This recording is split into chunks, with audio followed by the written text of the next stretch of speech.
On vous a donné un choix. C'est le même choix qui a façonné des nations, défini des destins et changé l'histoire. Mais et si je vous disais qu'une seule décision, un seul acte d'obéissance, pouvait déterminer votre avenir? Et si l'ignorer revenait à foncer droit dans le mur? Ce soir, on plonge au cœur d'un message si puissant qu'il a façonné la foi de millions de personnes. Parlons du Deutéronome, le livre qui nous appelle à choisir la vie.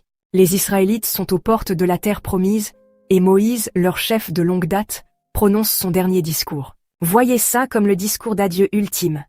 Mi-cours d'histoire, mi-discours de motivation, et mi-avertissement, ne faites pas les mêmes erreurs que vos parents. Voici le livre du Deutéronome, l'apothéose du Pentateuque, et tout tourne autour du fait de s'assurer que les Israélites ne gâchent pas leur seconde chance. Moïse, traditionnellement considéré comme l'auteur, sauf pour la partie concernant sa propre mort, parce que, bon, ça, ce serait du storytelling de haut niveau, rappelle au peuple tout ce qu'il a traversé. L'esclavage en Égypte, l'errance dans le désert, et d'innombrables moments d'intervention divine.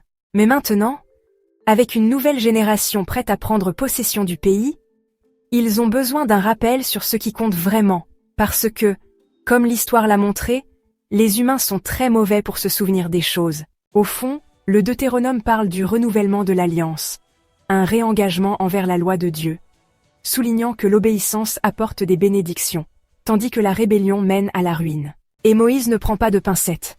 Il expose à la fois les récompenses et les conséquences avec toute l'intensité d'un parent, mettant en garde son adolescent contre les mauvais choix de vie.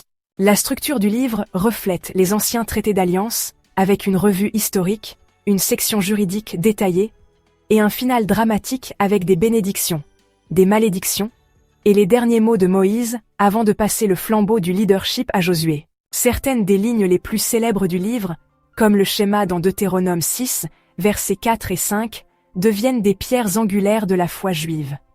Et Jésus lui-même cite le Deutéronome à plusieurs reprises dans le Nouveau Testament, prouvant que ces leçons sont tout sauf dépassées. Aujourd'hui encore, le livre nous met au défi d'examiner notre propre fidélité, nos priorités, et si nous vivons réellement selon ce que nous prétendons croire. Alors, pour conclure, voici de quoi réfléchir. Si Moïse prononçait ce discours aujourd'hui, quels avertissements aurait-il pour notre génération? Laissez vos réflexions dans les commentaires. Soutenez-nous en vous abonnant si ce n'est pas déjà fait. Prenez soin de vous, prenez soin de vos proches, et je vous retrouve bientôt dans une autre vidéo.